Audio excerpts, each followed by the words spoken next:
Enter your PIN followed by pound.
Good morning.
Morning. Ms. Mulligan, are you here? Yes, sir, I am. I'm here. Great, great. Do we have member Teach Out Homes? Yes, okay, great. Ms. Mulligan, we can go on the record. You're on the record at 9:01. Good morning. My name is Owen Foster. I'm the chair of the Green Mountain Care Board. Today, August 3rd, is the beginning of hospital budget hearings. And we have 14 hospitals presenting this year. None were exempt from hearing. We're going to go over some the process this morning with Mr. Sutter and some background information. And before I turn to Mr. Sutter, Mr. Del Trecco reached out to me. The VAS, Association of Hospitals and Health Systems, often provides an overview and opening comments, and I want to provide them that opportunity again this year to briefly provide their perspectives. And I'd also allow the healthcare advocate the same opportunity. Neither VAS or the healthcare advocate are parties to this process, but nonetheless, they provide important system views. And so if Mr. Del Trecco is here and ready, we'll turn to him.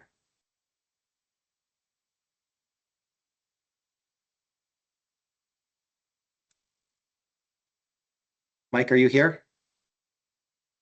Can you hear me? Yes, sir. Okay, sorry. I don't know what was going on there. So, good morning, Chair Foster and members of the board. Thank you for the opportunity here this morning. We all recognize the difficult responsibility before you. Balancing affordability for Vermonters while maintaining a sustainable healthcare delivery system in Vermont is not an easy task. And on behalf of VAS and Vermont's hospitals, thank you for the opportunity to comment on the fiscal year 27 budgets. Vermont hospitals have demonstrated an unprecedented commitment to affordability over the past 2 years. In 2026, hospitals worked with the administration, the legislature, the Green Mountain Care Board, and your team to reduce spending from approved historical trends by approximately $139 million. In 2027, hospitals have gone even further.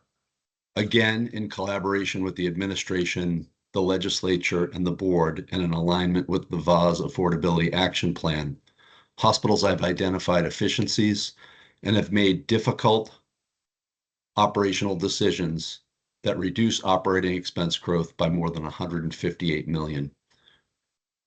Those are off growth trends, but when you look at the real actual 25 to projected 26 growth, that increases approximately $25 million, or less than 1%. These efforts represent nearly $300 million in reduced spending growth. These savings are material, significant, and years ahead of the Oliver Wyman targeted savings of $300 million by 2030. While hospitals remain committed to affordability, they continue to face substantial challenges. When guidance was set, we knew that achieving the revenue and operating expense targets was going to be difficult. Since then, that gap has only widened. Inflation continues to impact labor, pharmaceuticals, medical supplies, technology, and infrastructure costs. This combined with the global economic uncertainty and evolving federal and state policies make long-term planning increasingly difficult. Many hospitals are operating at losses, and the remaining are operating at extremely thin margins. Days cash on hand has plummeted, and the fiscal year 27 budgets have been submitted with operating losses of approximately $50 million. Affordability is essential, and it must be balanced and go hand in hand with sustainability. Hospitals are among Vermont's largest employers and serve as an economic anchor in communities across the state. Because 60 to 70% of hospital expenses are workforce related, additional reductions will ultimately translate into fewer jobs, reduced services, and delayed investments, or one or all of those. Looking ahead, hospitals remain committed to transformation and the VAS Affordability Action Plan, including additional $50 million in savings initiatives and longer-term system transformation efforts. I call this sort of a yes but moment. I don't think we can rush into transformation, shutter services, or just close hospitals. This work must be done carefully with the same collaborative commitment that exists around the hospitals reducing expenses. There are many facets to this work, but some key ingredients of success must include stability, predictability, the ability to plan beyond one budget cycle, continued operating expense and efficiency reductions. And as VAS members have asked in the past, we ask again that the board streamline and simplify the budget process while pursuing a multi-year budget cycle that reflects the unique structure of our hospitals, academic, PPS, and critical access hospitals. In closing, Vermont hospitals have taken action, have delivered measurably on affordability. Collectively, we've stabilized the insurance market. And when I say collectively, I mean the board, hospitals, the legislature, all of the actions we've taken together. But because of many factors, we are now have a delivery system that is extremely fragile. Hospitals will continue taking action and are committed to long-term transformation. And for these reasons, VAS respectfully request two things: that the Green Mountain Care Board approve these budgets as submitted, and two, work to begin overhauling the budget process to one that is streamlined and multi-year. And we're happy to assist with that work. And lastly, thank you for your consideration and your continued commitment to affordability and sustainability. Vermont needs it. So thank you very much for the time and opportunity to share some remarks, and happy to answer any questions if you have them. Thank you very much, Mr. Del Trecco. Any questions from the board members or board staff? Great. All right. Thank you. Mr. Fisher, do you have any comments for the board? Good morning. Thank you, Mr. Chair, and thank you, board members, and thank you, hospitals. I think it's always good for all of us, I'm sure I speak for everyone, to recognize the tremendously hard work that goes that is behind these considerations, all of the work caring for Vermonters. That's what we're here about. The board's has had the opportunity to hear me a few times. I'm going to strike a similar theme as I did during the rate review comments.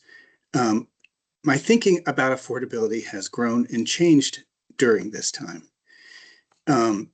We have often talked about it and thought about it as a social justice, in a social justice frame, as a human rights frame, and it is. Vermonters do deserve, need the rights, need the ability to get the care that they need.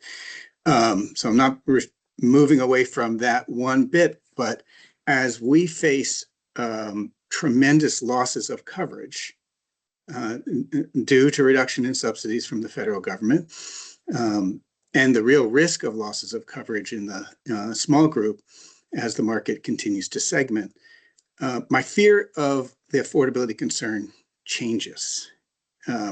It's not, in my mind, anymore affordability versus sustainability. Affordability is sustainability. This system does not function without enough people being able to afford coverage and care. And that concern has grown for me. Again, as we watch this year's, as we see this year's open enrollment numbers, and as we quite reasonably look at what's in front of us.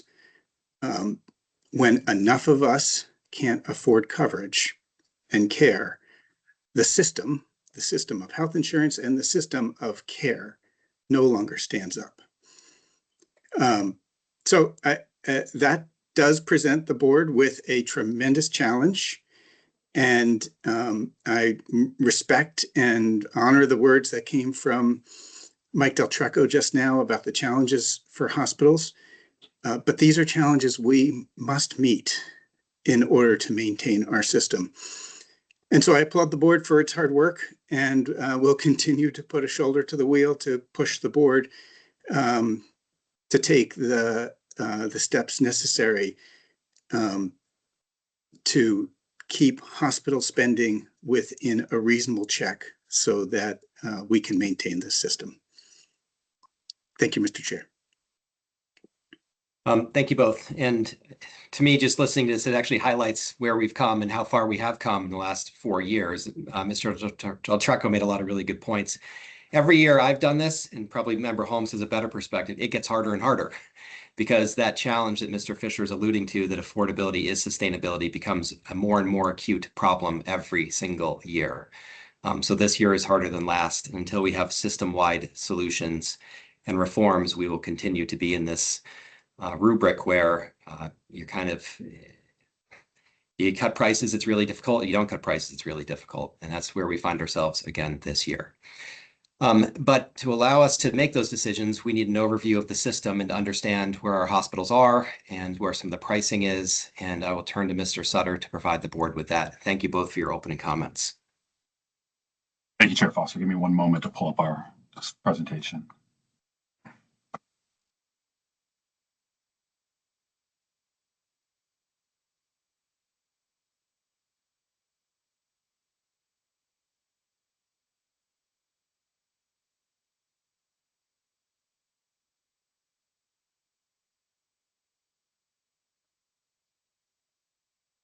All right, we'll start today. I'll go through a short agenda, provide some expectations for today's presentation. We're going to start, as we usually do, with a review, a very, very quick review of the history of our hospital budget regulation, look to statute, some changes to hospital budget rule that went into effect this year, and then present standard budget order conditions, a first draft of that to the board, from which we'll make iterations as we go. After that, we'll do a preliminary staff analysis, kind of a system-wide look of the hospital budget submissions, to look at their financials, and then also quality and access included in their submission. And then we'll also provide some additional context around federal and state changes, kind of the evolving policy landscape against which we're making these budget decisions this year. So I'll begin just very quickly. So in 1983, Vermont established hospital budget review. In 1992, Vermont Healthcare Authority was established. And in 1995, BISHCA the established authority to limit hospital budgets. That authority was transferred over to the GMCB when it was created in 2011. And from there, it's sort of, the process has basically existed in its current state. What we do in hospital budget review is very cyclical. It kind of starts each year in the fall, early winter in November. We'll meet with hospital CFOs to debrief the prior year process. From January to March, staff is meeting with stakeholders, soliciting input on benchmarks and other aspects of the process. And then in February, GMCB opens a special comment period on the development of hospital budget guidance for the forthcoming fiscal year. In February and March, staff continues collecting input on guidance from interested parties, and the board issues written guidance to hospitals in March. Between April and July 1st, hospitals develop their budgets. They submit them to the board on July 1. Staff reviews those budgets, and we begin holding hospital budget hearings in August, and that is what we are here today to begin. In September, the board will publicly deliberate to approve, modify, or deny budgets by the middle of the month, and then budget orders are delivered to hospitals by October 1st, which is the start of their fiscal year. So just again, for some very quick background, each year the GMCB must establish a budget for each general hospital by September 15th, with a written decision by October 1st. The board must establish budgets that are consistent with the state's healthcare goals as defined in statute. The GMCB has a process set to define hospital budget benchmarks, which can be used as a guide. It would use to guide hospitals in developing and preparing the proposed budgets and as consideration for the board's review of those proposed budgets. Hospitals do bear the burden of persuasion in justifying their proposed budgets to the board. And if the hospital does not meet its burden, the GMCB must adjust the budget to ensure consistency with the state's healthcare goals. I will pass it over at this point to my colleague Julia from our legal team, who's going to review principles for healthcare reform, some statutory references, and then draft budget conditions for FY27. Yep, good morning, everyone. So my name is Julia Korlman, and I'm a staff attorney here at the Green Mountain Care Board. So I'm going to start by going through some of the statutory criteria that the board must meet when establishing a hospital's budget. There are three main areas under statute that the GMCB needs to look at. I'll go over some of these criteria at a very high level just to give an overview. So first, we have here section 18 VSA 9371. This is a section in the GMCB chapter, and it contains the principles for healthcare reform. And so the board is required to execute its charge consistent with these principles, and there's quite a few of them. What we've done here is just highlighted a few that are more relevant to the budget review process this year. But note that the board members, they look at all of the factors under statute individually and consider all of these as part of their deliberative process. So I'll read through the items that we've highlighted here. So first, universal access to high quality, medically necessary health services. Systemic barriers such as cost must not prevent people from accessing necessary care. Health costs must be contained. Growth in spending must balance the needs of the population with the ability to pay for such care. The system must be evaluated regularly to improve quality, access, and cost containment. Unnecessary expenditures must be eliminated. This includes administrative costs or other costs that do not contribute to efficient, high-quality services or improve health outcomes. The financing of healthcare in Vermont must be sufficient, fair, predictable, transparent, sustainable, and shared equitably. So here we have our next statute, section 18 VSA 9372. This section describes the legislature's intent in establishing the board. This section is also in the GMCB chapter of 18 VSA.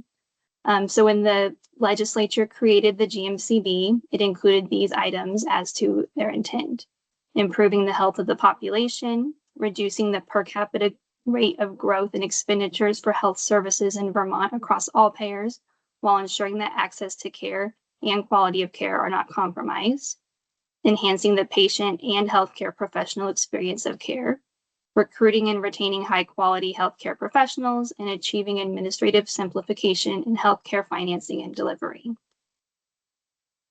And then next we have here 18 VSA, thanks, Matt. 18 VSA 9456. This is the hospital budget statute that outlines a number of criteria that the board must consider. Again, there's a lot in statute, so I'm just pulling out here a few items to highlight.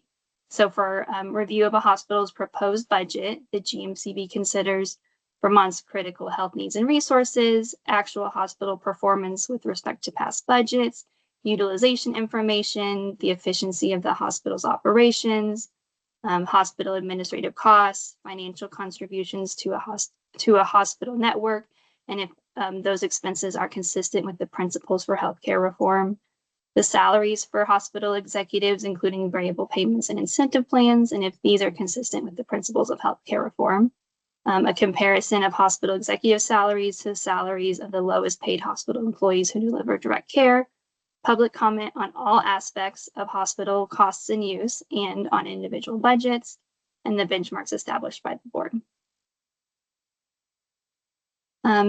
So now I'm going to turn to talking a little bit about changes to the hospital budget review rule. So we updated GMCB Rule 3. We started these changes back at the end of 2025, and the final rule was effective June 15th, 2026. So the history here, the prior version of Rule 3 was adopted in 2013. Although there were a few minor amendments to the board's budget review statute between 2013 and 2025, there was nothing major that required revision to the rule. When the rule was initially adopted in 2013, my understanding is that it was mostly brought over from BISHCA's rules. So the prior rule had been in existence in some form for quite a while. In 2025, we had significant legislative amendments to the board's review authorities. So we had Act 49, Act 62, and Act 68, and these all touched on the board's budget review authorities and statute, including the process for reviewing budgets and dealing with deviations from budgets. So in order to align the rule with what's now in statute, we made some revisions. And considering the time from the initial adoption of the rule, we also updated it to review the process more completely, as well as streamlining some parts of the process. So this slide contains a short timeline for the process we went through for updating Rule 3. I won't read out loud all of these steps, but I've added some links for further reading if anyone's interested. The main takeaway here is that the revisions to the rule took effect on June 15th this year, and the new version of the rule is the one that will apply for this fiscal year 27 hospital budget review process. So, as we discussed, there were several changes made to Rule 3. I won't be able today to talk through all of these changes exhaustively, but I will highlight the bigger changes. Just to note, I've added some links at the top. So the first link is a red line document, and that shows the changes between the prior rule and the new rule. And I've also linked the video presentation at the board hearing last year where we went over these changes in detail. Just one call out for when you're looking at the red line document. As I mentioned before, a lot of work went into streamlining the rule. So that involved in places removing language if it was repetitive, or moving language from one section to a more applicable section.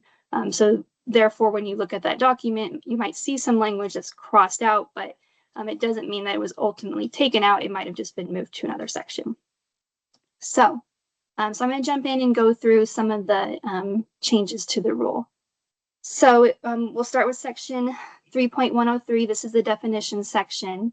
In the new rule, we added or updated some definitions, notably for definition for benchmark, hospital budget guidance, and the uniform reporting manual, as well as adding some definitions for the differences between general hospital and psychiatric hospitals.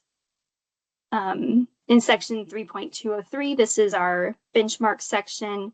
The new rule says that the board may set benchmarks for each year. The previous version of the rule used the language will establish benchmarks.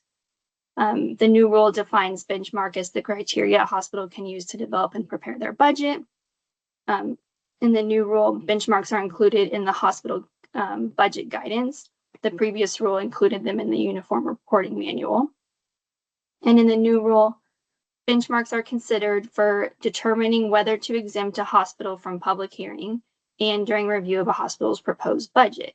In the previous rule, they were used to determine whether a budget may be adjusted, in addition to being a factor in consideration during budget review.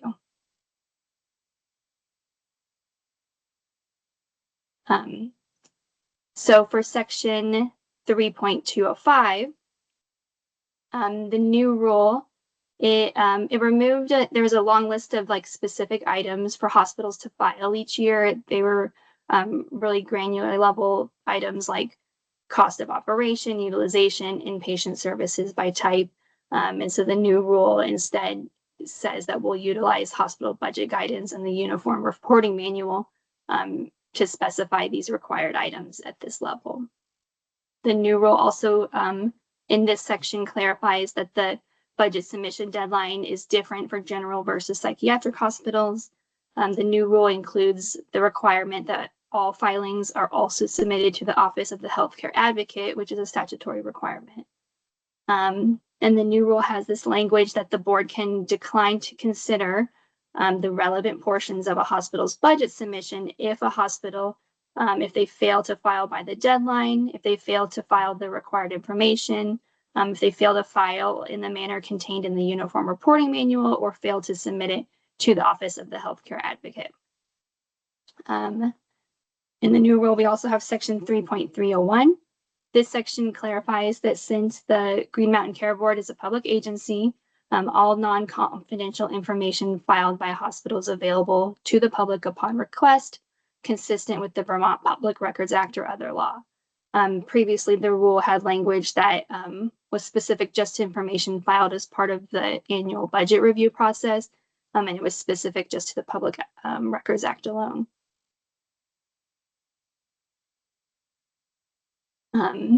So our new rule also has a brand new section regarding the procedure for a hospital to request confidentiality of a document in accordance with the allowed reasons under the Public Records Act or other law.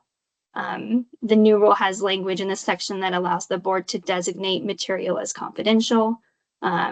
It requires that hospitals must include the Office of the Healthcare Advocate on a confidentiality request.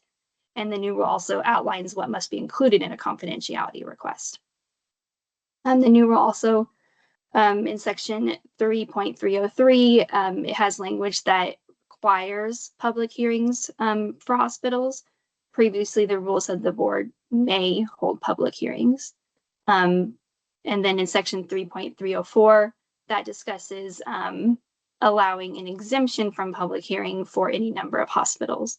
The previous language of the rule had a limit of just up to 4 hospitals being exempted, and the exemption was not allowed for the 4 largest hospitals by net patient revenue.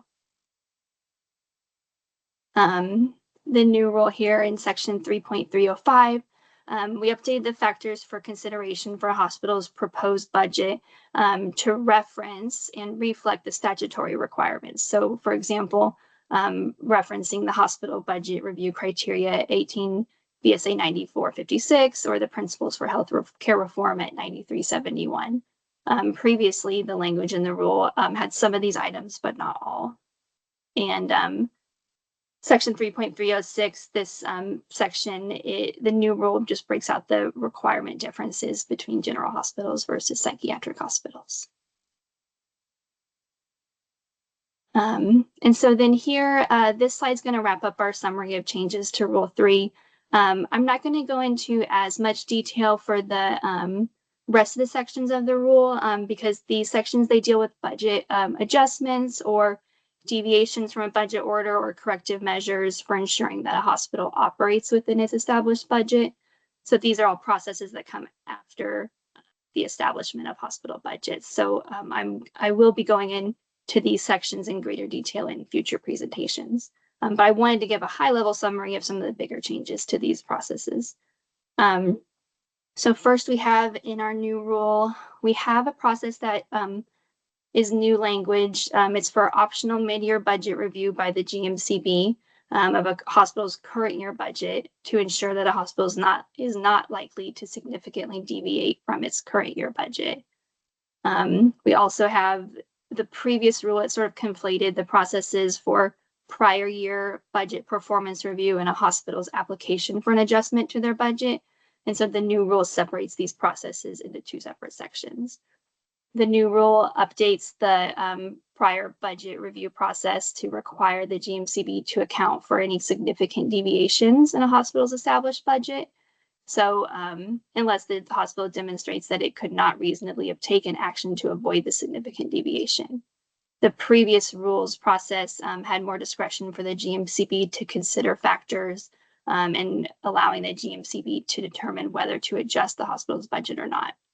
The new rule adds a deadline for hospitals to submit current year requests for budget adjustments. And the new rule also requires a showing of need based on exceptional or unforeseen circumstance in order to adjust the hospital's budget upon request. The previous rule had several additional factors to consider. All right, so then we're going to turn to these slides. So last year, the GMCB voted to approve standard budget conditions that apply to all hospitals. These conditions get incorporated into each hospital's budget order. These budget conditions are generally tied to reporting requirements or methods that hospitals use to collect data to be reported to the board. They also include generalized language that the board is using when it's making determinations about hospitals' net patient revenue cap or a commercial reimbursement rate cap. So these slides have the current draft of standard budget conditions. These are the same standard conditions from fiscal year 26 that the board used last year. The board's not voting on the conditions today. The board will consider these and during deliberations, the board may add conditions or change conditions. I'm not going to read through all of these slides in detail, but we do invite hospitals to take a look whenever they have time, evaluate the standard conditions, and then of course provide any public comment or communicate with health systems finance team as needed. So you can click through the next few slides, which again, hospitals can look at their convenience. And that wraps it up for me. Thank you very much. Thanks, Julia. I will begin by going through some system-wide financial analysis slides, and then we'll switch over to looking at some quality and access details from the hospital budget submissions. So I do want to start out first by showing this slide here. So what this does, and if I can just orient you to interpreting the graph, is just show system-wide average hospital rate changes approved each year. The green bars reflect the levels approved by the board, and the blue amounts on the stack bar charts reflect the amount in addition requested by the hospital but not approved by the board. Importantly, what I want to draw folks' attention to is the dotted red line. So that's the approved average growth rate in hospital budget rates since FY 2012. So effectively when the board started doing these sorts of budget reviews. And then if you follow through all the way to FY27, now obviously the board has not approved budgets this year, so that column reflects a little bit something different. So the green in the FY27 figure reflects the rate changes implied by the guidance, and the blue reflects the additional amount submitted in addition to that amount. So for 27, guidance kind of implied a negative 2.6% rate change once you factor in all of the benchmarks. And hospitals submitted basically 0% rate changes. But if we again go to that dotted red line, and you'll see the average growth rate since FY 2012, if the board approved them at guidance this year, is 4%. Interpreting that means basically if the board approved a 4% average rate change each year from 2012 on, you would end up basically where you are this year. And why I wanted to draw that to folks' attention is obviously the large rate increases that hospitals were given during COVID, that 6.7%, 13.2%, et cetera. Those obviously got a lot of attention and for good reason, but the last couple of years, these really constrained rate increases have kind of undone or controlled for some of that. And we're actually, that 4% average growth rate is the lowest it's ever been. And I believe, I don't have the numbers in front of me, if approved at the submitted rates too for FY27, I think it would be at about the lowest average growth rate it's ever been for the board. So really just trying to draw folks' attention to the impact the last couple of years of rate decisions have made in aggregate on the average rate change over time. There's a lot of numbers on the screen here. This is a summary income statement for the system. I do want to draw folks' attention to a couple things. Down here at the bottom, you'll see projected FY26 operating income of negative $54 million against a budget of a positive $25 million. So almost a $80 million swing from budget to projections in terms of system-wide operating income. And that's kind of carrying through into the submitted budgets this year. So system-wide, the submitted budgets reflect a negative $44.7 million or negative 1% operating losses. And I do want to start here and mention everything you're going to be seeing today kind of excludes BMH. Brattleboro did not get their submission to us in time for staff to be able to build their submitted materials into the system-wide look. So we will be updating these materials with Brattleboro's submission when it's fully received, and we'll be updating these kind of system-wide analyses on our website. So just wanted to say that at the outset that these analyses do exclude BMH. But in terms of just looking at the system-wide numbers or trends, I think it's still very relevant to look at. So as I mentioned, that negative $44.7 million in submitted operating losses for the year.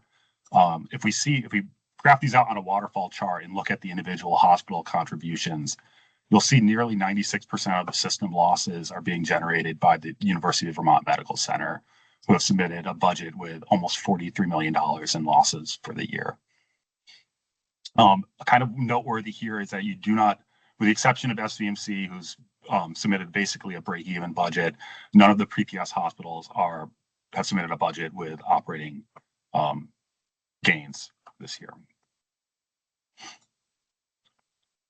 This slide here is looking, the bar charts are looking at the total system-wide commercial NPR FPP. This excludes Medicare Advantage, so it kind of mirrors what we've established as the commercial NPR in their budget orders.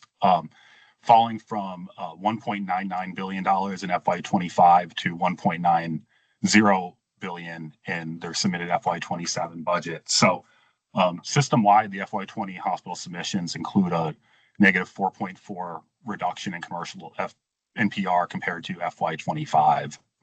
And if you look at their commercial NPR as a percentage of their total NPR, the relative share is falling. So in FY25, commercial payers represented approximately 51.4% of their total NPR.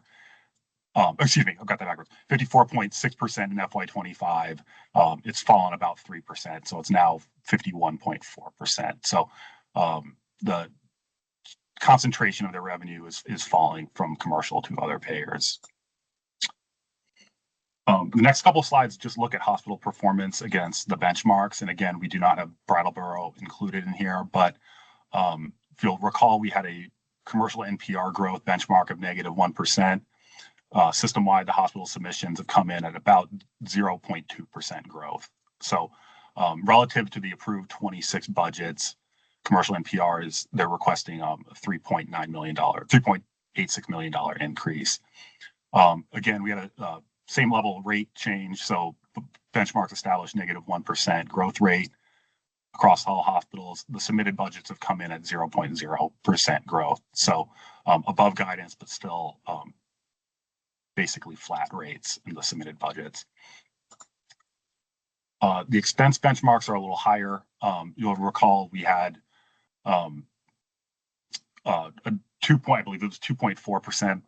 I'll say 2.7 in my head for some reasons. I apologize. But system-wide coming in at 6.8% over the prior year.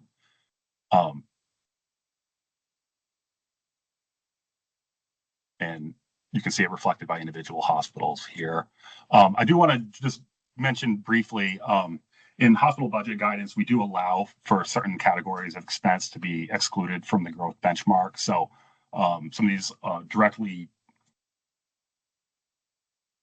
expenses that have direct grant revenue, we are allowing them to exclude. We're allowing them to exclude depreciation, amortization, and state provider tax from these calculations. But you'll see in the individual submissions, some hospitals have proposed excluding some other categories expense from this too. So what you're seeing here is just how we are looking at them against what we've literally included in guidance. But I did want to mention that you will see some hospitals proposing some other categories of expense be excluded just for purposes of comparing year-over-year expense growth. If you look at this slide, we're looking at variance over time for net patient revenue, total operating revenue, and operating expenses, budgets against actuals. I will note for FY26, we do not have full year actuals. So actuals there just represent the projections submitted with their 27 budgets. But I'll just read it from the bottom just to help orient folks. So this, I guess it's brown line, that reflects NPR. So their actual NPR historically has come in above budget. FY26 projections, I believe this is the first year that we're seeing the projected NPR coming in below the budget caps on a system-wide basis. If you look above, you'll also see the operating revenue and operating expense actuals coming in below the actual expense coming in above their actual revenue, which is driving those negative margins you saw on a previous slide. And we're continuing to see total operating revenue and total operating expense exceed budget by a fair bit. We looked at the compound growth rate last year, broken out by different hospital types. And I think that's worth looking at again, because it does tell kind of an important story. So starting from FY17 here, looking at their average NPR FPP growth rate, the academic medical center is the green line, blue line is the mid-sized community hospitals or PPS hospitals, and the red is the critical access hospitals.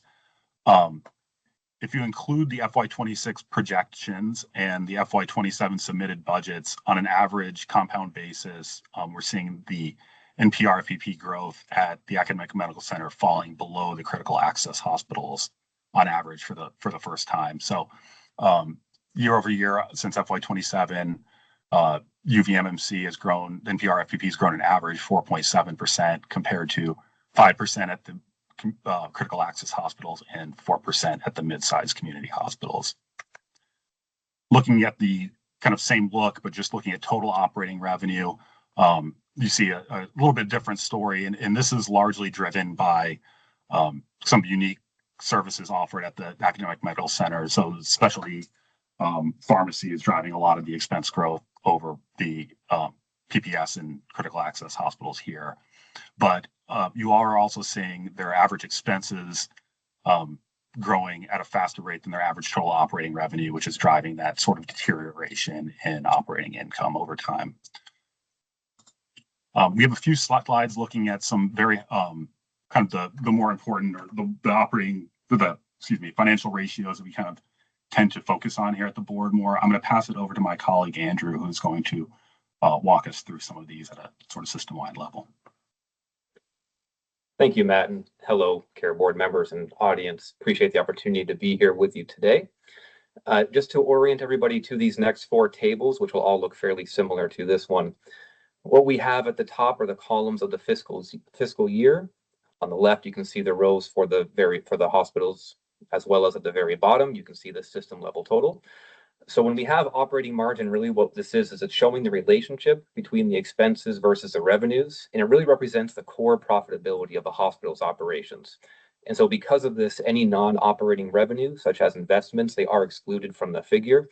And so if we look at that FY27 submitted column, all the way to the bottom of the system, as Matt had mentioned earlier, as a system, we are looking at a negative 1% revenue. So the hospitals in aggregate are looking at a 1% deficit for the fiscal year. And if we go to the next slide for days cash on hand, the importance or the days cash on hand importance is really being able to show the measure of liquidity and estimates the number of days that a hospital could cover their operating expenses using the available reserves. So when we look at this, it's really if there were some type of event in which there were no capability to realize revenue, how many days the hospital would be able to pay its bills. It's also important to note it's reflected, or these numbers reflect the hospital-specific financial statements, and some organizations hold a significant amount of attributable cash at the parent company level. So for example, if we include Copley's parent cash for the days cash on hand calculation, instead of being 48.8, it would be approximately 111 days cash on hand.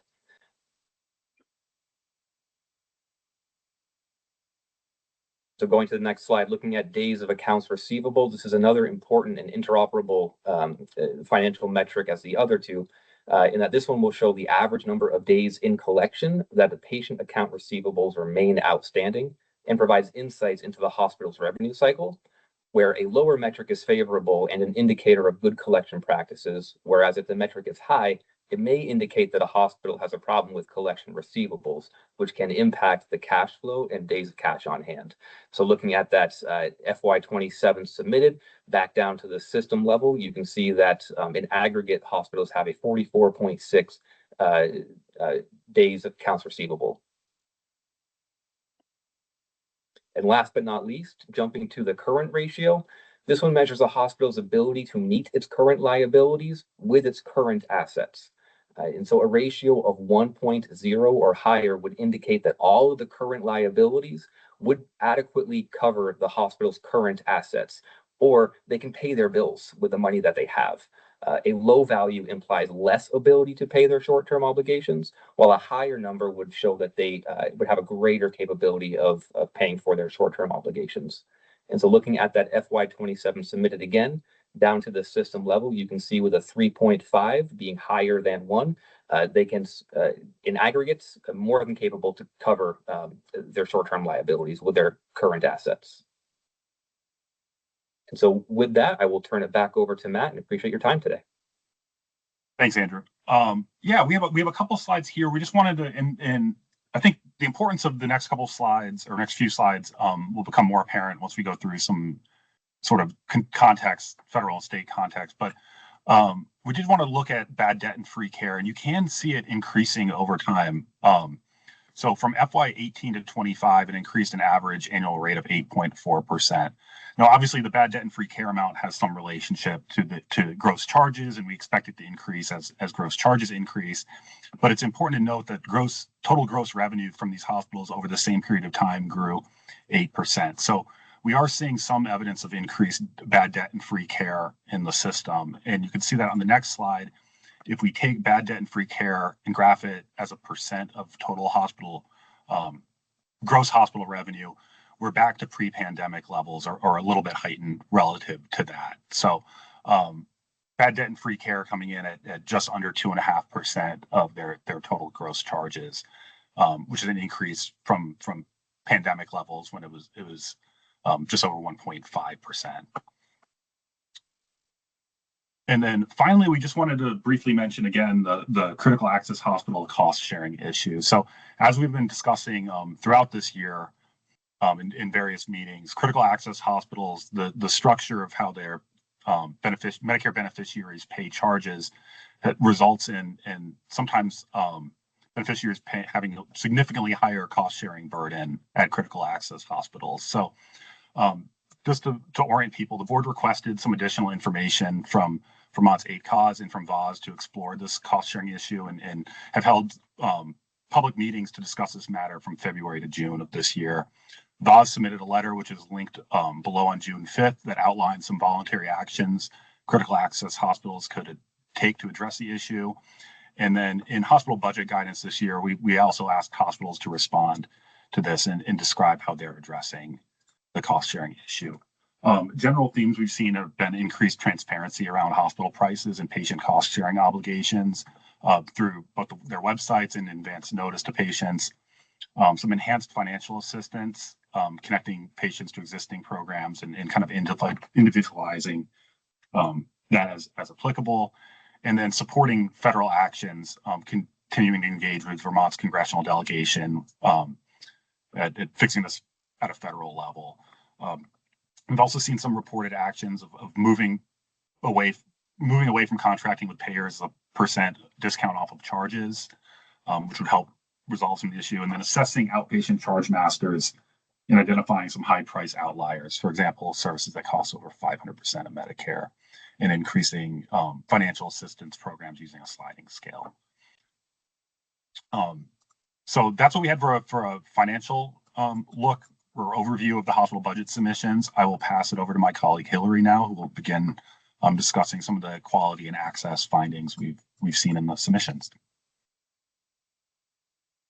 Wonderful. Thank you so much, Matt. For the record, I am Hillary Watson, Project Director for Quality Access and Planning on the policy team here at the board. I just have a few intro slides, and then I'll be joining you one more time towards the end of the staff presentation today. So you can jump to the next slide, please, Matt.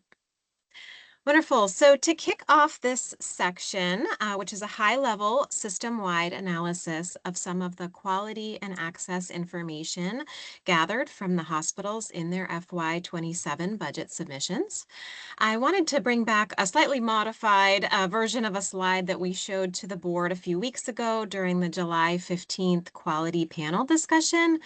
So this is a slide that outlines some of the board's duties in the quality and access spaces, and it has just been pared down a bit to hone in on what ties into the board's hospital budget review authority.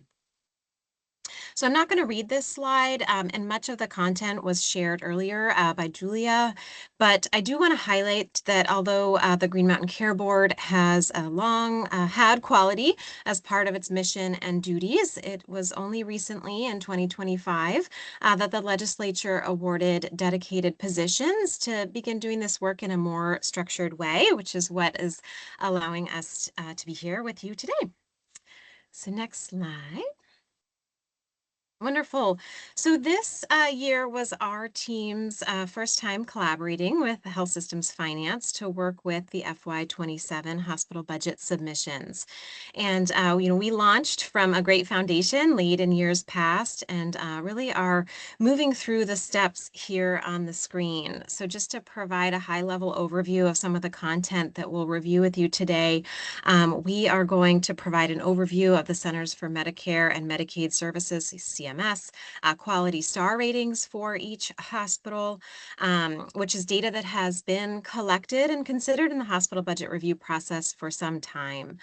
We also will summarize the 6 PPS hospitals' performance in CMS Medicare value-based programs, reflect back priority areas shared by hospitals in their narrative reports this year, and then on the access side, review the system-wide referral and visit lag data that hospitals reported on for the first 2 weeks of April this year. We'll look at ED arrival to discharge times, and lastly, showcase some information about service line availability and service line changes that was collected from hospitals using our new service inventory tool. And then again, pulling together information that was offered in the narratives.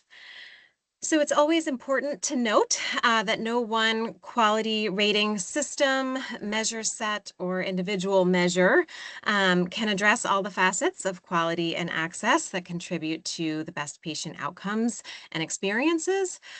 So as we move into reviewing this data that we have summarized for you today, I really encourage everyone to think about the process that's here on the screen and the theory of change and the opportunities that are ahead to learn from the hospital about how they are viewing and working to improve access to and the quality of their healthcare services. So I will turn it over to Ellie Katie to dive into our analysis of Vermont Hospital CMS star ratings. Thank you.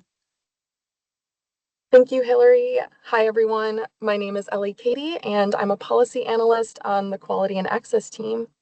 So as identified in our metrics inventory for fiscal year 27, GMCB uses the CMS quality star rating to really better understand and monitor a hospital's performance on the quality of care that patients receive. So the star rating is a composite score of a hospital's performance on 52 measures across the mortality, safety of care, readmission, patient experience, and timely and effective care domains. CMS posts these ratings publicly on their Care Compare site. The overall star rating is only generated by CMS if a hospital is able to report at least 3 measures within at least 3 domains, and one of those domains has to be the safety of care or mortality domain. We also just wanted to quickly note some of the data caveats to the star ratings. So first, there's a data lag, where the overall star rating for the fiscal year 27 star ratings was generated by data that was collected between July 1st, 2021 and December 31st, 2024. In addition, the measured data for the fiscal year 25 and fiscal year 26 ratings was collected during the COVID-19 pandemic and may reflect some of the challenges experienced at this time. And in addition, due to variable case volumes, patient mix, and data capabilities across our Vermont hospital, there are differences among how hospitals reported the measures that make up their domain scores and overall star ratings. Next slide, please. So Vermont hospital performance on the overall star ratings has generally improved as compared to the fiscal year 26 star ratings. And just to make a quick note, year-over-year comparisons need to be made with caution due to the changes in the CMS star rating methodology and data updates. Next slide, please. So a closer look at the individual hospital star ratings demonstrates that 5 hospitals have improved their star rating by at least 1 star between fiscal year 26 and fiscal year 27. In addition, 3 hospitals have experienced a decrease in their star rating by 1 star, and 1 Vermont hospital earned a 5-star rating for fiscal year 27. In addition, this year, 3 hospitals did not generate a public star rating. This means that either a hospital did not meet the reporting threshold to generate an overall star rating due to too few cases, or requested to withhold their overall rating from the CMS Care Compare and public input file. Next slide, please. So Vermont hospitals perform worse on the safety of care and mortality domains as compared to hospitals nationally. An overall analysis of the domain scores for the safety of care domain in Vermont hospitals demonstrates that North Country and Mount Ascutney have the worst performance as compared to other Vermont hospitals, while Gifford, NVRH, and Springfield have the highest performance. A closer look at the mortality domain shows that North Country and Springfield have the worst performance on measures for mortality, while UVM-MC and Porter have the highest performance. Next slide, please. So on the other hand, Vermont hospitals have observed better performance scores on the patient experience of care and timely and effective care domains as compared to hospitals nationally. Copley and Mount Scottney had the highest performance scores on the patient experience of care domain, while NMC and Porter had some of the lowest performance scores in this domain. In addition, on average, Vermont hospitals performed well in the timely and effective care domain. Grace Cottage and Gifford were some of the highest performing hospitals in this domain, whereas UVMMC and Springfield had the lowest performance. Next slide, please. So as outlined in GMCB's hospital budget guidance, we do ask hospitals to report any payment reductions that they have experienced in the last 2 years, which would be for fiscal year 26 and fiscal year 25. So 3 of the main programs that we monitor in this space are the CMS value-based programs that our 6 PPS hospitals participate in. These programs include the value-based purchasing program, the hospital acquired conditions program, and the hospital readmissions reduction program. They really aim to incentivize value-based high-value care that focuses on improving patient safety, experience of care, mortality rates, and discharge processes.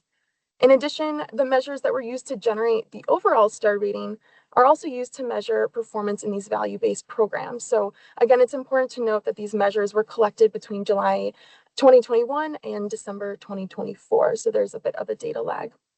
Next slide, please. So the value-based purchasing program evaluates hospitals based on their performance on measures that track mortality, healthcare-associated infections, patient safety and experience, along with efficiency and cost reduction. It uses a 2% payment withhold, where depending on hospital performance on measures included within this program, a hospital can earn back that 2%, less than the 2% for poor performance, or more than the 2% for strong performance. So one item to note here for this program is that for each measure, CMS calculates an achievement score, or how well the hospital performed compared to its peers, and an improvement score, which details how much a hospital improved since the previous performance year. And then CMS will take whichever score is higher to calculate a hospital's final score for all of the measures included in this program. And as you can see in the table on the left, for fiscal year 26, no Vermont hospital received a payment reduction. And in fact, some earned back that 2% withhold and more, as shown by the average value-based incentive payment percentage increase. So this is an improvement from fiscal year 25, where 4 of the 6 hospitals did receive a payment reduction. Next slide, please. So the next program that we monitor is the Hospital Acquired Condition Reduction Program. This program assesses hospital performance on the CMS Patient Safety and Adverse Events Composite Score, along with the hospital's rate of healthcare-associated infections. So based on performance on these measures, CMS calculates a total hospital acquired condition score, where a lower score is considered better performance. CMS will apply a 1% payment reduction to hospitals whose total HAC score fell in the lowest performing quartile. So in fiscal year 26, 4 of the 6 PPS hospitals received a penalty reduction. And in addition, Vermont hospitals are experiencing lower performance in this program since fiscal year 24, as demonstrated by the increase in the total HAC score average on the left-hand side. For fiscal year 26, Vermont hospitals had a total HAC score average of 0.63. And when comparing this average score to hospitals in the US, this would mean that on average, Vermont hospitals are performing worse on this measure than 85% of hospitals nationally. Next slide, please. And then the third CMS value-based program is the Hospital Readmissions Reduction Program. So this program evaluates hospital performance on their 30-day unplanned readmission measures for 6 different conditions or procedures as listed here on the slide. Hospitals can receive up to a 3% payment reduction depending on their performance on these readmission rates.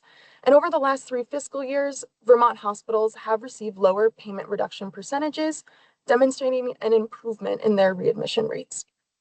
Next slide, please.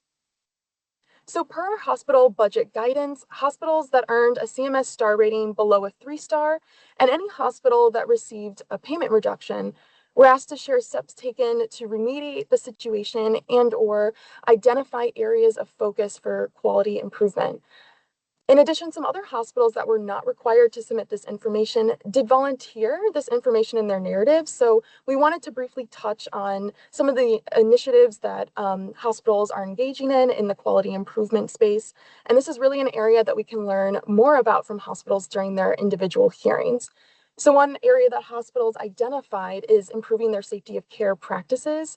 So initiatives identified include increasing accountability among clinical staff and leadership. So for example, using a quality metric dashboard accessible to staff, adding FTE positions dedicated towards quality improvement initiatives, and providing update reports to leadership teams.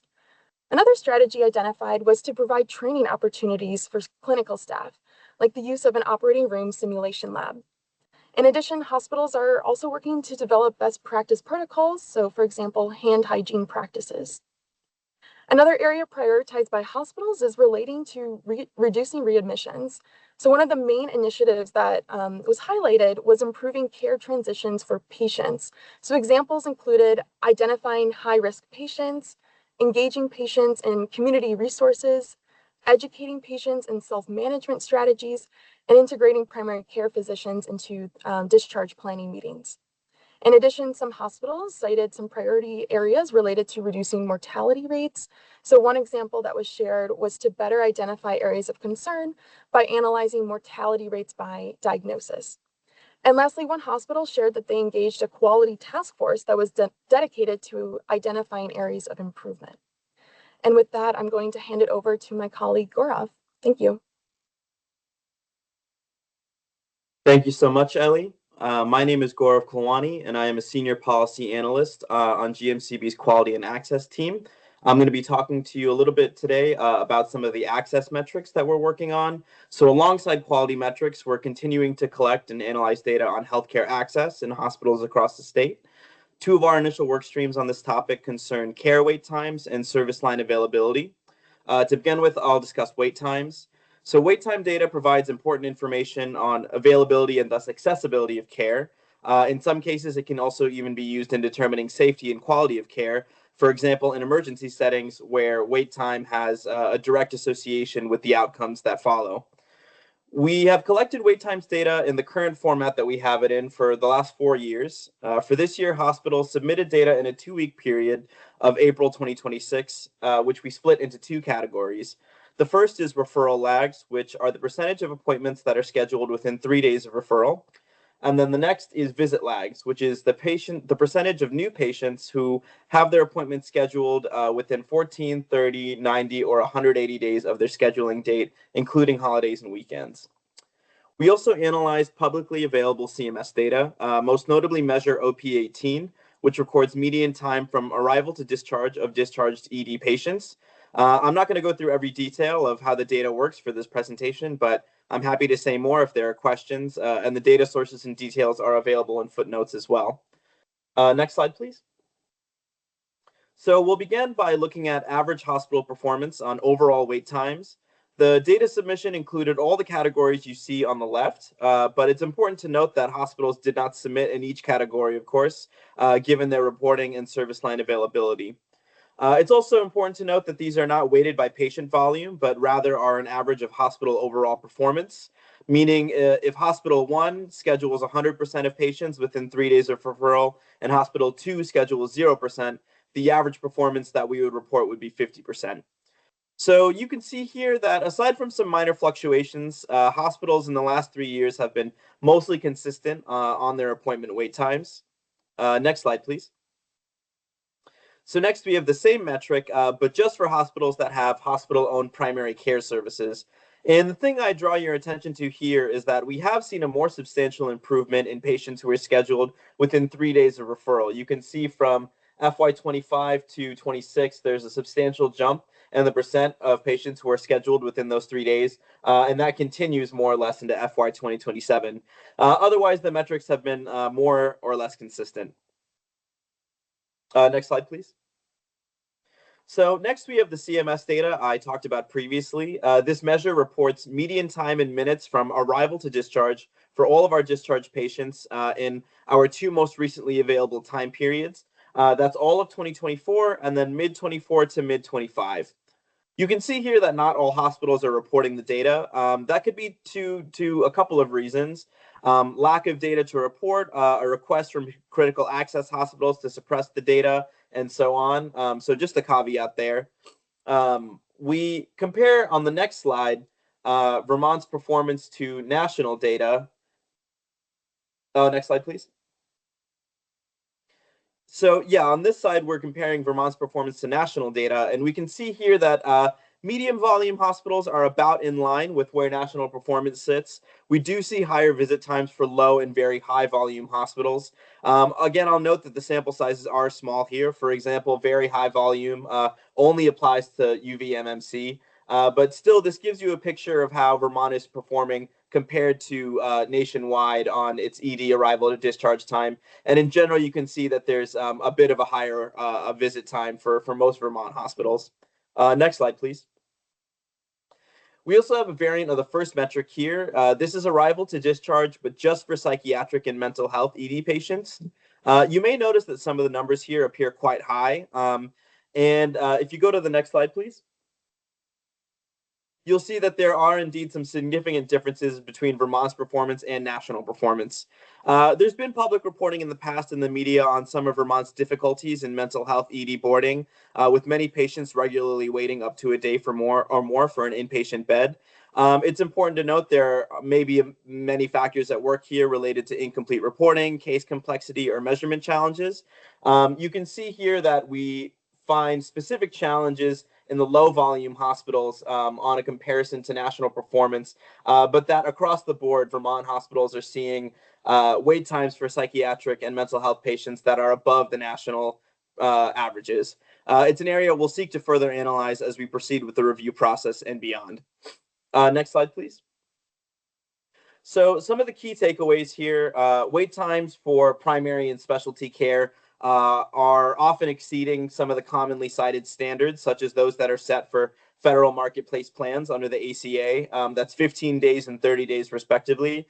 These are aspirational standards, of course, but they're a good benchmark to see where we need to go in terms of wait times. Literature shows that lack of timely access to primary care can potentially complicate management of chronic conditions and can also divert care toward emergency settings. So those are metrics we definitely want to keep an eye on and try to bring down as much as we can. We're mostly seeing consistency, as I said before, with improvements in some pockets on those referral and visit lags since 2024. So the performance is more or less where it has been for the past couple of years. On emergency department visit times, we're seeing that those remain a challenge, particularly for psychiatric patients. Of course, as I've said, there are many factors at play here. Nothing in this presentation is intended to be a definitive answer or to point fingers, but rather just to highlight trends that we're seeing in the data and what they might suggest in terms of opportunities for system improvement. Again, we see here that the literature shows an association between longer visit times and boarding times and worse patient experience, as well as potentially greater risk for complications and poorer clinical outcomes. So those are metrics we just want to keep an eye on as we're moving forward. Next slide, please. So I'll conclude with just a brief, a couple of slides on service line availability. This is an area that we're expanding monitoring for.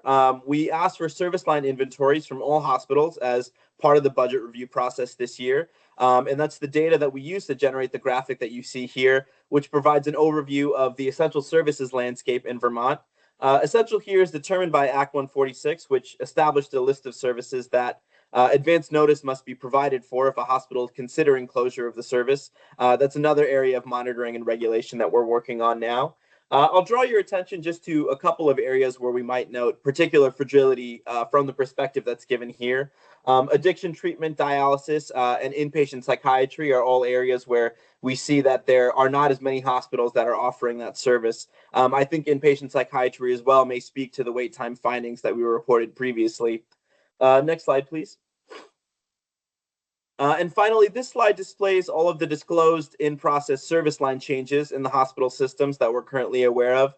That's either through reporting at GMCB, through the hospital process or otherwise, or through recent media coverage. The expansions here are generally in the hiring of additional labor. Reductions are similar, just in terms of additional or fewer full-time employees. Consolidations are in the combination of 2 or more existing facilities. And eliminations are, of course, generally a complete discontinuation of the service line. There aren't any particular trends I'll draw your eye to here, but this is just to note that we're actively monitoring to make sure that we have an understanding of the current service line environment across the state. So thank you for your time, and I'll hand it over now to Kirk for an overview of the federal and state policy landscape. Thank you. Great. Thank you, Gaurav. Good morning, everybody. I'm Kirk Williamson, and I'm the Director of Affordability and Pricing here at the Green Mountain Care Board. I'll walk you all through a few slides to provide an overview of the federal and state policy landscape that are shaping some headwinds and tailwinds in Vermont's hospital and health system that you all should be mindful of as we go throughout the hospital budget process. So next slide, please. Certainly not covering everything, but want to draw you all your attention to a few big changes within the system. So at the federal level, Vermont is really contending with several market shifts flowing from the One Big Beautiful Bill Act. First is the loss of the enhanced premium tax credit. So that is shrinking the coverage pool within the exchange and leading to more un- and underinsured individuals.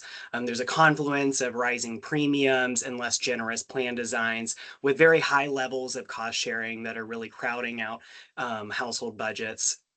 At the Medicaid level, there are more frequent eligibility and enrollment verification checks. There's also community engagement requirements that is likely to reduce Medicaid coverage. This will lead to more uninsured individuals, and the estimated reduction in provider tax revenue.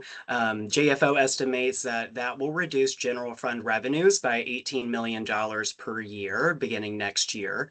And then a reduction in state-directed payments and how states may use state-directed payments. It means more constrained funding for the Blueprint for Health. However, there's some shifting of its funding source under the Rural Health Transformation Program, which we'll touch on in a second. CMS also proposed several sweeping changes in their inpatient-outpatient proposed rules this year. So for 340B drugs, again, this is proposed, not finalized. We just wanted to make you aware. CMS has proposed to reduce reimbursement to ASP minus 33.4%, but it would keep non-340B drugs at ASP plus 6%. They would also increase the outpatient conversion factor for other items and services, which essentially keeps this policy at the federal level budget neutral, but it would have individual effects on hospital facilities here, depending on their 340B status. Both inpatient outpatient services would get a 2.4% increase in their reimbursements. And then at the same time, CMS is proposing to end their Part D premium stabilization program. This was enacted under the Inflation Reduction Act. It would likely increase Part D premiums with no option for Vermont Medicare seniors to switch to MA plans since our market no longer has Medicare Advantage plans. So next slide, please. So Hillary will touch on service eliminations in just a moment, but I just want to call out that Vermont is not unique in its challenges facing our healthcare delivery system. Like many rural states in our nation, we are contending with service line closures of essential services. And so last year with the closure of the birthing services at Copley, this year with Brattleboro's recently announced closure of its birthing services, I think our state will really need to think creatively about solutions to ensure that our population can grow without widening maternity deserts or without losing essential services. And this was also echoed in the Oliver Wyman report. So as pressure mounts at the federal and state level, that would likely reduce revenues at hospitals, whether through price regulation or stricter eligibility requirements or the loss of health insurance subsidies. Stakeholders from across our system, not only GMCB and hospitals, but AHS and providers will all need to work together to collaboratively ensure that essential services do remain local. Next slide, please. So while GMCB, we do not run the Rural Health Transformation Program for the state, we do partner with AHS, who is leading this effort. Just to remind you all, the Rural Health Transformation Project or program was authorized under the One Big Beautiful Bill Act. It allocates $50 billion over 5 years to states who apply. It has 5 main components to it at the federal level: to make rural America healthy again, to sustain access, to grow the workforce, to proliferate innovative care models, and to increase tech innovation. This program is a cooperative agreement that is funded by CMS. Vermont, for our first year, we were awarded $195 million. I think it's important to note that there are clawback provisions. This is not just a grant program where we receive the funding and it's all said and done, and there are an ability to be flexible. We should note that the federal government has the authority to claw back funds if states do not pass promised policies advocated by the federal administration, and or if we do not demonstrate adequate progress towards our stated goals. And in Vermont, our program goals, we have 3. The first is to strengthen Vermont's rural healthcare workforce, to increase access to timely care across our rural communities, and to leverage innovative strategies to increase quality and to reduce healthcare costs. Again, this is being led by AHS, and I would direct folks to the link at the bottom of the screen to learn more about the program as AHS continues to push out grants, which leads me to the next slide. Facilities, providers, they apply for grants that are administered under this cooperative agreement from AHS directly. The vast majority of funding to date is still being awarded, and AHS puts out a wonderful weekly newsletter where folks can stay up to date on the progress underneath that program and also find out more information about how to apply and for what programs. All those programs, of course, have been greenlit by the federal government and will not likely change, but we did just want to draw attention to where folks can learn more about how to apply for some of this funding, particularly as you all as board members regress throughout the budget process and want to dig into how hospitals are leveraging this funding, either to regionalize services or to contend with the headwinds that I just discussed. Next slide, please. So here's a summary of the transformation and other themes that were identified in hospital narratives this year. So outside of funding being used to support the Blueprint for Health, which I touched on earlier, most hospitals said that these funds were not included in their FY27 budgets. However, they did identify areas where they have goals or targets within that program. You can see all of them here on the screen. Some of these have to do with increasing adoption of information technology, new strategies to share services, to grow the workforce, and to increase our primary care residency program. There are notable program restrictions, so they can't do capital investment, for example, but here are what hospitals are likely to work on over the next 5 years, and we will continue to monitor how these efforts are impacting hospital budgets and helping to regionalize care and move care outside of hospitals. Next slide, please. So all hospitals and the health system is contending with several changes at the federal level. We also have a number of different policies at the state level affecting health system financing. First, with the AHEAD model and hospital global budgets, as many folks know, and as the board, you certainly do know, Medicare global budgets is not an option for Vermont at this time. There were a number of changes that were made to the AHEAD model since we first applied and were accepted. So the state has decided to exit that model.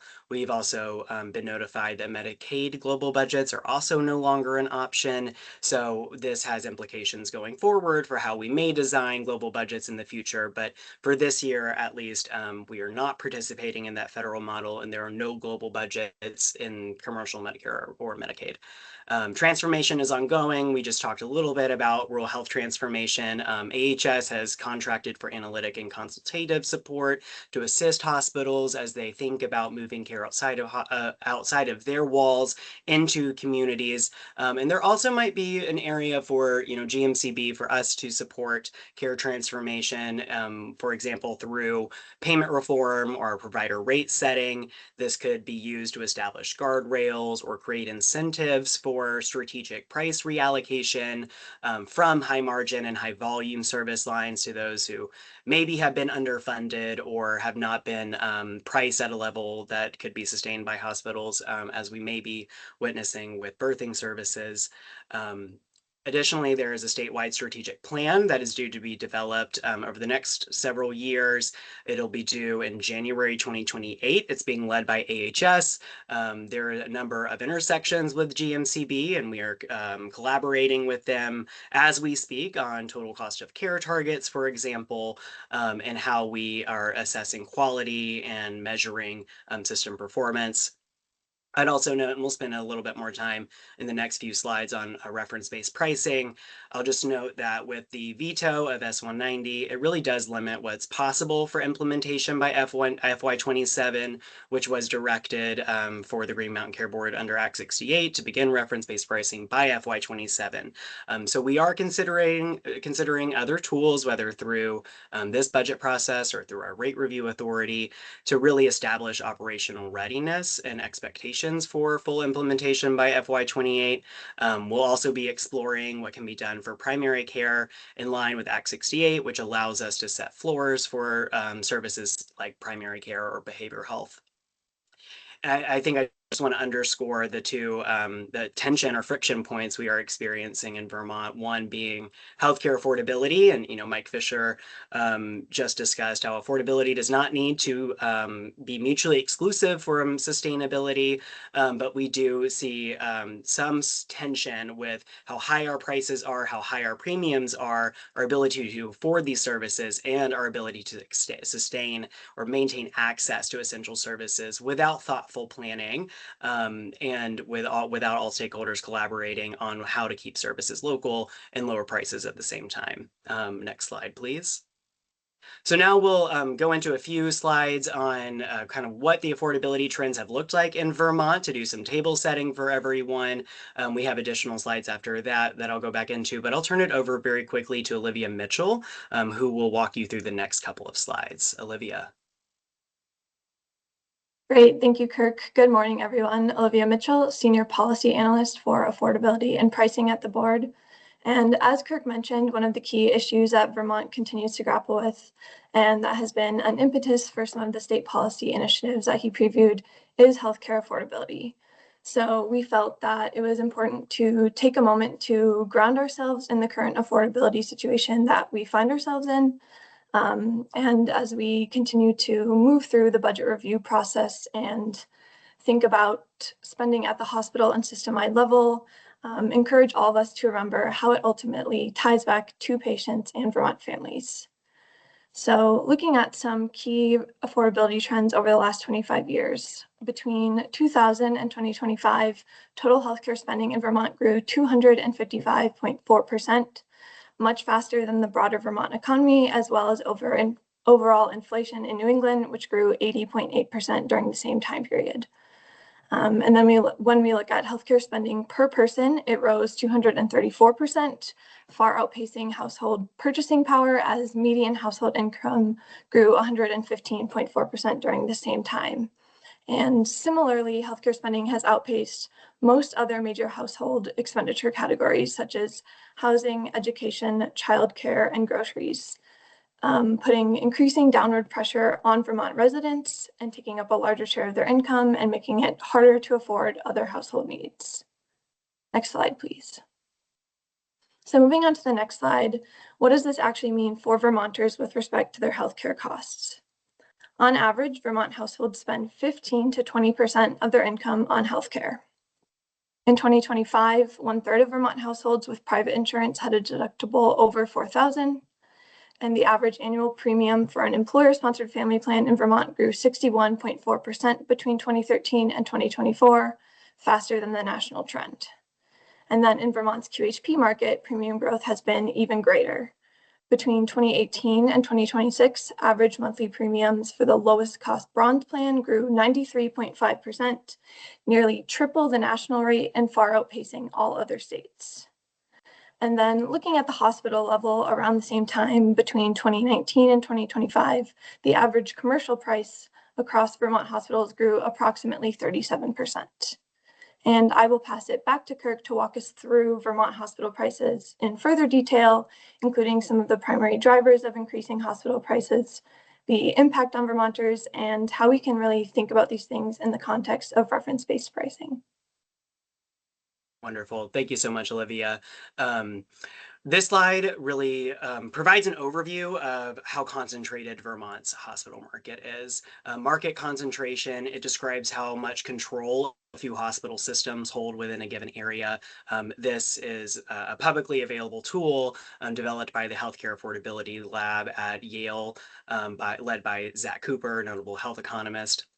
According to the FDC and to the DOJ, markets with a Herfindahl-Hirschman index, HHI, above 1800 are considered highly concentrated. That is a level associated with higher prices and fewer choices for consumers. In 2025, the average hospital market index was 5,467. In Vermont, the average is 7,608. It is quite high. It is at the upper bounds of this scale, and it is at one of the highest levels of market concentration. And at that level, there is little or no competition for prices to have downward pressure. And then I would say also offer up that economists, they generally rely on competition to determine what companies get paid. But in hospital markets where they are effectively monopolies, regulation is not necessarily a departure from sound economics, but often it's the only tool left. Next slide, please. I want to spend a little bit of time underscoring the effect of rising healthcare prices on the broader economy, particularly as you all think about when and where to increase prices during this budget process. And this also ties back to the previous slide, that research has demonstrated that mergers within a system, within a market service area, increase prices by 25 to 50%, and cross-market mergers raise prices by 6 to 17%. So in this way, if anything, consolidation and higher payments are more consistently associated with higher prices and at best ambiguous effects on quality. We can see at the employer level that a 1% increase in healthcare prices leads to a reduction in payroll and a reduction in the number of workers. And then at the county level, a 1% increase in healthcare prices also reduces the amount of income per capita. It reduces the tax revenue available. It decreases jobs and it increases unemployment and payments. Moreover, when executive leadership compensation increases at tax-exempt hospitals, it's mostly driven by organization size, their profits, their revenues, their growth. It's not typically due to any metric of quality or community benefit. And that might be appropriate for an investor-owned company, but they are not appropriate for tax-exempt hospitals that are supposed to be organized for community benefit. So in this way, it's worth reflecting on what positive outcomes or outputs we generate for the system when we allow hospital prices to increase absent evidence of improved quality or system performance. Next slide, please. And as we've discussed in the trends in Vermont healthcare affordability and the trends in healthcare spending, we have witnessed sustained levels in Vermont of very high prices and very low levels of efficiency that have led to several years of double-digit rate increases in QHP premiums. We were pleased last year that GMCB, we were able to approve the second lowest rate increase in the country. That was a notable achievement, and it took a lot of work within the system among hospitals, providers, the board, Blue Cross, all working together to ensure that we did not have another year that would have really blown the budgets of Vermonters. And that trend looks to hold this year at present, with rate increases among some of the lowest in the nation right now, among states that have published their pre-filed rates. But I do want to note that, even though we have had recent success in trying to hold down the growth in premiums in the QHP market, we do still have the highest premiums in the country. Next slide, please. Which brings us to Act 68, which was passed last year by the legislature.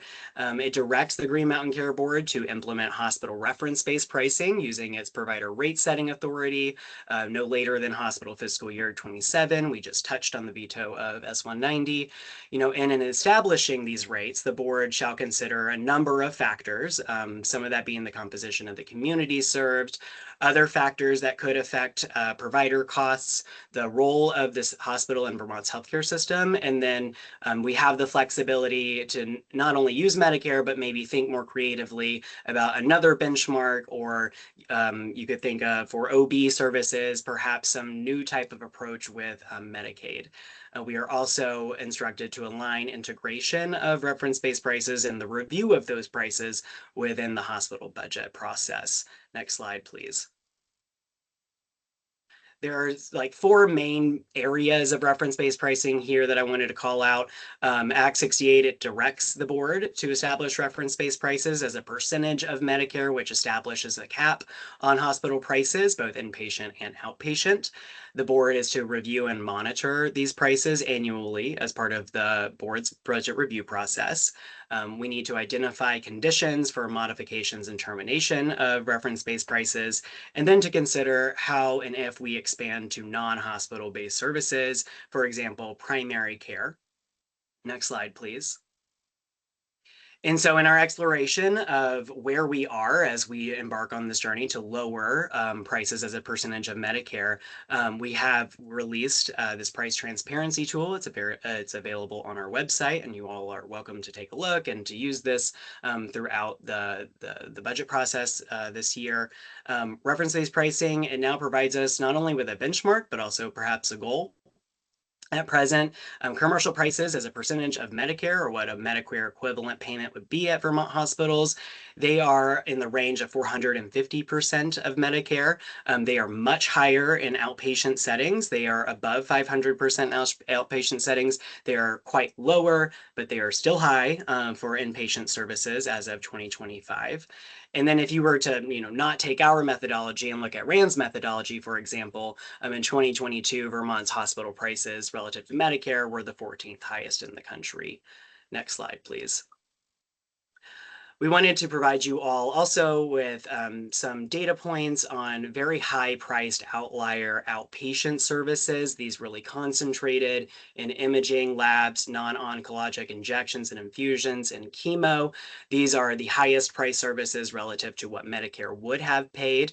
These prices are not only outliers because they are so high, but also when you compare them to what the costs are of delivering those services. Hospital costs are significantly lower in outpatient settings, as inpatient care is usually more time, labor, and equipment intensive. So this might be an area the board members may want to dig into over the next several weeks or months, and in preparation for implementation of reference-based pricing. Next slide, please. So as we've been discussing, reference-based pricing is coming. It was also part of the governor's recent executive order. And really the point is that to lower prices, which is, and if utilization stays the same, that would lower revenue at hospitals, assuming there's no volume growth or volume swings. And that is a statewide focus. So in preparation for that, the hospitals and the board need to be very focused on operating expense growth. So assuming utilization, let's assume it all stays the same in a very small state, that would lead to less revenue, lower prices, care moving out of hospitals, utilization holding, it all puts downward pressure on revenues.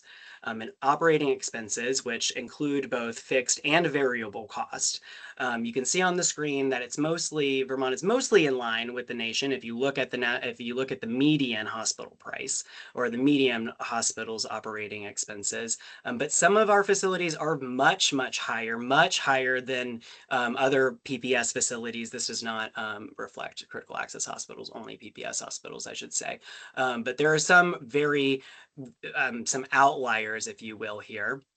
And you can see the varying distribution on the right side of the screen, where the orange is really all of the PPS hospitals in the nation, from the lowest operating expense growth to the highest operating expense growth. And then that blue band is where we see Vermont hospitals fall. So right in line with the national median and then above the national median. So next slide, please. So then where the national trend shows revenues exceeding costs by 2 percentage points on the right side of the screen, and Vermont on the left side of the screen, operating expenses exceeds revenues by 11 percentage points now.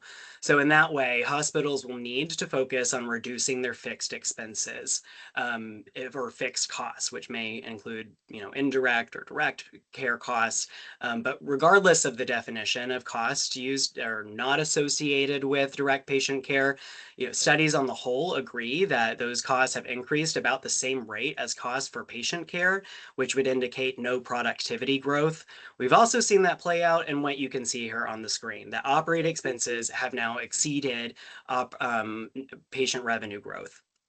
MedPAC, which is an independent congressional advisory body that advises Congress on Medicare payment rates and payment adequacy to hospitals, they have shown that higher payment rates from private payers allow hospitals to have higher costs, which in turn makes Medicare margins appear to be inadequate. And that's just another reminder that currently Vermont payers reimburse hospitals around 450% of Medicare. So when payments are abundant, costs will rise to meet those payment levels. And when financial resources are sustained as such, hospitals have been shown to increase their number of inputs and also the cost of those inputs. And all else equal, higher costs per case result in lower Medicare margins. We also know that provider costs are not immutable. They vary according to how much pressure is applied through payment rates. MedPAC has also found that providers under cost pressure have lower cost than those under less pressure. So providers can provide high quality care even while maintaining lower costs relative to their peers. And we see other hospitals in the nation that are able to have their operating expenses be lower than their revenues. So in that way, when hospital leadership drives cost containment, when they focus on improved outcomes, we see hospitals that are higher quality and lower cost and ensure sustainability and maintain access to essential services at a cost that everyone can afford. So on that more optimistic and motivating note than maybe what I started out with earlier, I'll now pass it back over to Hillary Watson. Wonderful. Thank you, Kirk. So just for the record again, I'm Hillary Watson, Project Director for Quality Access and Planning on the policy team here at the board. So we have reviewed a lot of information today, and as other presenters have mentioned, it's really no surprise that with all of the headwinds, hospitals are needing to make difficult decisions about how and which services to provide for their communities. So we'll dig into this section a little bit here together. Next slide, please, Matt. Thank you. So, these headwinds come these headwinds come at hospitals alongside other initiatives that, sorry, I'm getting a little jumbled here in my slides. So these hospitals are needing to make difficult decisions. You can see from the news headlines here, right? We've seen changes throughout our delivery system over the last couple of years. And so now we can jump to the next slide, please, Matt. So these headwinds do come at hospitals alongside other initiatives and opportunities that really are working to shape what the paths, to a more sustainable future state could look like. So you also heard Kirk mention before the Rural Health Transformation Program, and then at the state level, the Agency of Human Services transformation work. I think it's important to note that Act 68 mandated both the Agency of Human Services to facilitate spending reductions for hospitals in the health system. And the act also included $2 million to award grants to hospitals to help them engage in this critical planning effort that's a part of the state's transformation work. Next slide, please. So as the board moves through hospital budget hearings and deliberations, I do think it's helpful to keep in mind where the state is in these efforts. This is just drilling down a little bit more to what Kirk shared earlier and looking at a timeline that AHS presented to the legislature in some April testimony, just sort of outlines the steps in their process. And while I can't speak to the details of their work, you can see from the green arrow, which is just my highlight of the where we are sort of in this process. You can see that we're in the implementation, analytics, and early wins stage of this work, which is primarily focused on hospital transformation. And as part of the FY27 budget submissions, all hospitals submitted their AHS transformation plans, and those plans are posted on our website under the hospital-specific information page. Next slide, please. As these system transformation efforts unfold and we begin to learn more about what delivery system changes we might see ahead, it's important to also note that in an effort to help ensure that Vermonters' access to essential services is preserved, the legislature passed 2 acts recently that have really explicitly defined the state's role when hospitals propose service eliminations. So this next slide here, perfect, thank you, Matt, is just a summary of the 2 acts, Act 68, which was passed in 2025, and more recently, Act 146, which was just passed this year, articulates the requirements that each party is held to now. And we're bumping up against time, so I don't want to read this aloud, but one key tie into the regulatory process before us currently is that the board did adopt a policy for adjusting hospital budgets in response to service reductions and eliminations. That's a part of this year's hospital budget guidance. So the next slide here, the processes outlined in both Act 68 and Act 146 do put the state in sort of a rather reactive role, trying to understand and work with the hospitals when situations really have evolved to often critical points, and the board's authority to regulate hospital budgets is just one lever available. So we also have HRAP, which is the Health Resource Allocation Plan, AHS transformation efforts, the Rural Health Transformation Program, as well as commercial and Medicaid payment policies that all present other important opportunities that can be explored to really drive affordability while preserving or enhancing quality and access. The state's toolbox, however, is not the only part of the equation, and it really can't go without recognition that hospitals have considerable autonomy in this space and are really able to make strategic pricing decisions that influence their service portfolios over time. So our service change summary table that Gaurav shared with you earlier is really likely only a fraction of a quickly evolving, picture, and understanding longer term visions for each hospital and the state will be part of the work ahead. So with that, I will turn it over to Matt to close us out. Thank you. Thanks, Hillary. And a huge thank you to the policy teams and legal teams for their help today in putting this together. I think it's a very good context for the upcoming hospital budget review process. Just in closing, I wanted to note that the special comment period for the FY27 budget review is now open. It's going to be open through Friday, September 11th. And a schedule of upcoming hearings is also available on the GMCB webpage, and then it's linked to that also in our presentation. So with that, Chair Foster, I will send it back to you.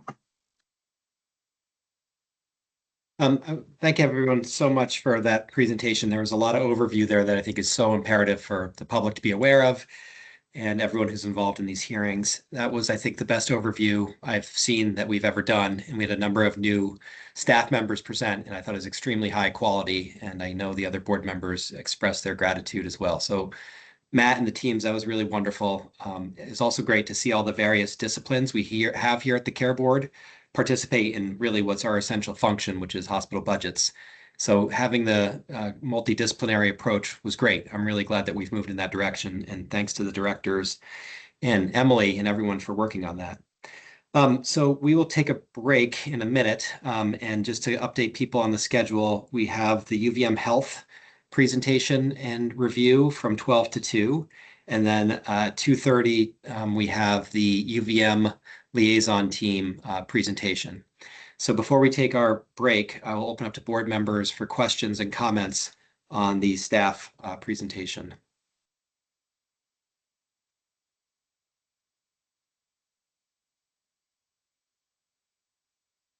Good morning, Chair Foster. This is Tom. And thank you to the team. I second Chair Foster's comments. This was probably the best overview that I've seen, and very insightful. And I just had a couple questions. The first three questions. The first two centered on, I think it was slide 23, if you could pull the slides back up.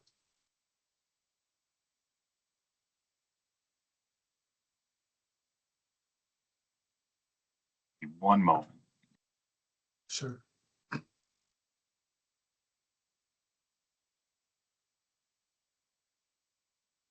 I just wanted to make sure that I was looking at this correctly, Matt. So if you could, what caught my eye was the FY26 budget column and the operating expense of $4.15 million. So that was the budgeted amount that we approved. And the projections from hospitals total 4.34. So almost 200 million over budget. And then the FY27 submitted budget is roughly another 100 million over that. So the operating expense that we're talking about appear in budgets. I don't know if this is true at each hospital, but the projected amount seems baked in to the budgeted amount. Is that how you see that here? Am I seeing that correctly? When you say baked in, you mean assumed as kind of the starting point? I'm sorry, assumed. Yeah, I would let the hospitals characterize how they view it, but given those are their actual performance for the year, I think that makes sense. Yeah, as a way to view it. Yeah, and so I want to make sure as we go forward that we don't just automatically convert the variance into the expense base. And I'll try to look as we go through with the hospitals where we see if there are one-time expenses or variable expenses, where are there offsets or where can there be productivity improvements? Because with some quick calculations, I think it changes some of the story. If we have the projected operating revenue grows at 2.3%, but operating expense based off of projection grows at 2.1, then operating expenses below revenue, something we talked about. But if we look toward what we approved last year as a budget, the operating revenue is growing 5.1%, and operating expense, as you have on the table, is up 6.8. So operating expenses again exceeding revenue, and that's been a steady issue in our hospitals over the past few years, and that's a sustainability problem.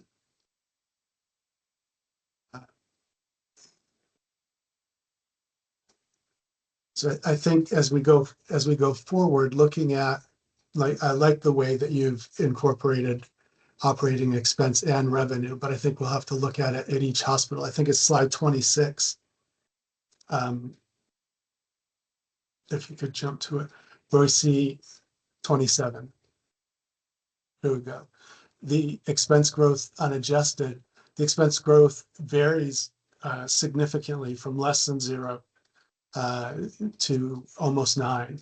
across the hospitals. So it varies a lot from hospital, but whether their budgeted growth is off of their budget for 27, if the growth is off of the budget they submitted and we approved last year, or off their projected amount. I think that will be important. I'll try to keep that straight as we go forward. So thanks again for the presentation. Those were just some things that caught my eye.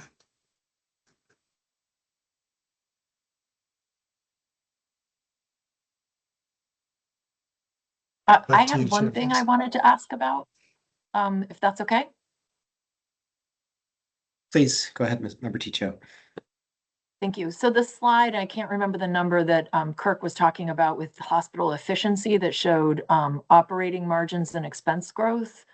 I just want to verify whether pharmacy is included both in the Vermont hospitals and the comparative national hospitals.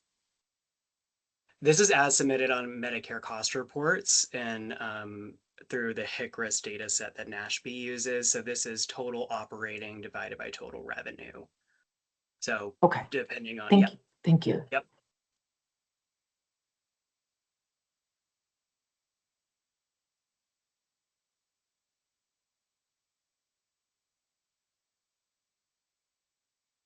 I don't have any specific questions right now. I just want to, that was a really impressive presentation from multiple staff members, and I can't express my appreciation enough for it. I think it was clear there was a lot of work, but more than just work, there's incredible insight and I think care and concern for healthcare in Vermont and our healthcare delivery system and the population here. So I really want to say thank you. I'm really very appreciative of the work that was put in. I'll echo that, of course. Hugely helpful, thorough, clear, wonderful presentation. My question is very quick. It's on slide 49. It relates to the penalties for the hospital-acquired conditions. And I just wanted to know if you have at hand the 4 hospitals that did receive the penalty in 2026, and if they're the same 4 hospitals that received the penalty in 2025. Not sure if you're able to answer that question, but. Yes, thank you, Member Holmes. I can answer that question. So they were the same 4 hospitals for fiscal year 25 and 26, and those hospitals that received the payment reduction are CVMC, UVMMC, RMC, and NMC. Okay, thank you very much. Appreciate it. You're welcome.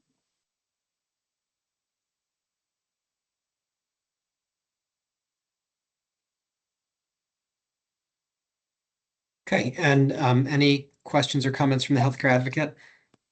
I just want to reiterate my gratitude that's been expressed by all the members and the chair to the staff. Great job, particularly to the new folks. I know it can be kind of daunting presenting in this setting. I just wanted to also note we look forward to Brattleboro's submission because I imagine it's going to change some of these numbers potentially quite significantly. Thank you.